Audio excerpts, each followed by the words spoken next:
Alexander Graham Bell. Now, you hear that name and one thing probably pops into your head, right? But the real story of the man who gave us the telephone, wow, it is so much richer, so much more surprising than just that one single invention. So let's dive in and really get to know the mind of this incredible genius. Okay, so when you see this signature, what are you thinking? The telephone, of course. That idea of a voice traveling through a wire.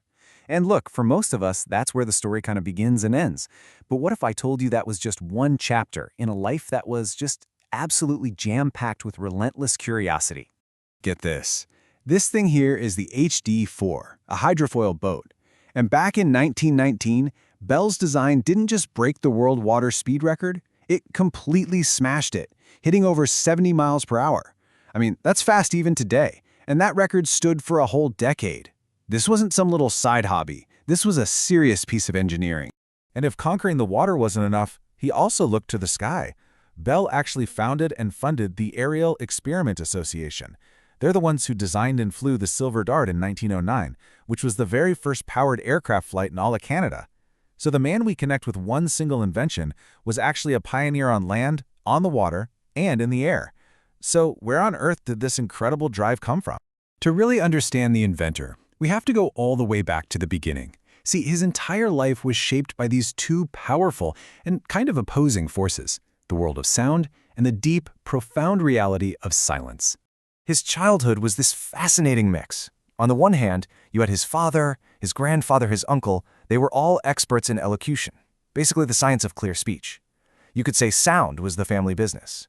But then, on the other hand, his own mother started losing her hearing when he was just 12 years old.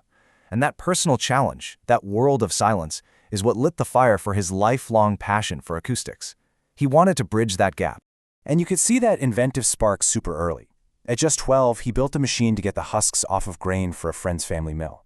By 16, he was already teaching. But then his life took this really dramatic and tragic turn. In 1870, after both of his brothers died from tuberculosis, his parents moved the whole family to Canada, terrified they would lose their only remaining son. And that move turned out to be absolutely crucial. It was at this homestead in Ontario that Bell got his health back and, maybe more importantly, found the quiet space he needed to just think. He had this little spot by the river he called his dreaming place, and it was right there that the very first fundamental ideas for sending a human voice through a wire started to take shape. So from that dreaming place in Canada, Bell moved to Boston, and suddenly the race was on. And you got to remember, he wasn't the only person trying to crack this problem. The pressure was huge. But it turns out he had a secret weapon, a really lucky mistake. You know, innovation works in such weird ways. Bell was studying the work of this German scientist, Hermann von Helmholtz. But because he couldn't read German very well, he misunderstood what he was reading. He mistakenly thought Helmholtz had already figured out how to send vowel sounds with electricity. So he thought, well, it must be possible, and pushed forward. He later said that if he'd understood it correctly, he might never have even tried. And then you get the famous aha moment. He and his assistant, Thomas Watson, are working on something else entirely, a harmonic telegraph. Watson accidentally plucks one of the steel reeds, and Bell, who's in another room, hears this sound through his receiver.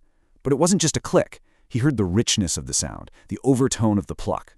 And in that one instant, it all clicked. He realized a single vibrating reed could carry the complex waves of speech. The whole path to the telephone just opened up right in front of him. Just look at the speed here. On the left, that's the drawing from his patent, which he filed on Valentine's Day, 1876. It's just an idea on paper. And on the right, that's him just a few weeks later, making that idea a reality that would change the world. I mean, the speed from concept to a working device was just breathtaking. And then, on March 10th, 1876, these simple, almost mundane words were spoken, but they were monumental. He spoke them into the transmitter, and Watson heard them clearly in the next room. It was the very first time a human voice had ever traveled through a wire. In that moment, human communication was changed forever. Now, for most inventors, this would be it. The absolute pinnacle, the achievement of a lifetime.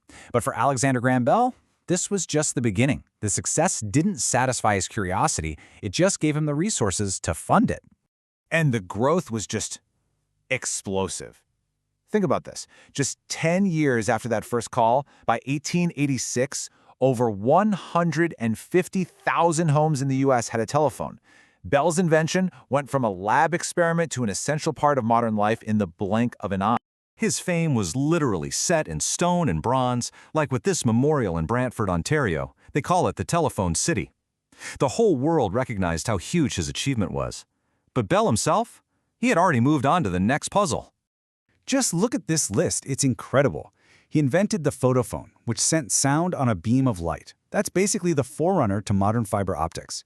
He developed an audiometer for detecting hearing problems. We already saw his amazing work in flight and with high-speed boats. And get this, he even took over the National Geographic Society and turned it from a dry academic journal into the photographic powerhouse we all know today. The man just never, ever stopped exploring. So what can we actually take away from a life like this? I mean, Bell's story isn't just a history lesson. It's really a masterclass in how to live a life full of impact and purpose. First, he took a huge personal setback, his mother's deafness, and turned it into his greatest strength, his core motivation. He learned to embrace his valuable blunders, knowing that mistakes can actually point you in the right direction. He showed us that real genius isn't having one great idea. It's staying curious long after you've succeeded. He knew he couldn't do it alone. His partnership with Watson was key. And maybe most importantly, all his work was about solving real human problems. At his heart, he always saw himself as a teacher, just trying to help people connect. And that brings us to this final, powerful idea from Bell himself. His whole life is proof of this idea. He didn't stare at the closed doors, whether that was a family tragedy, a dead end in his research, or even a lucky mistake.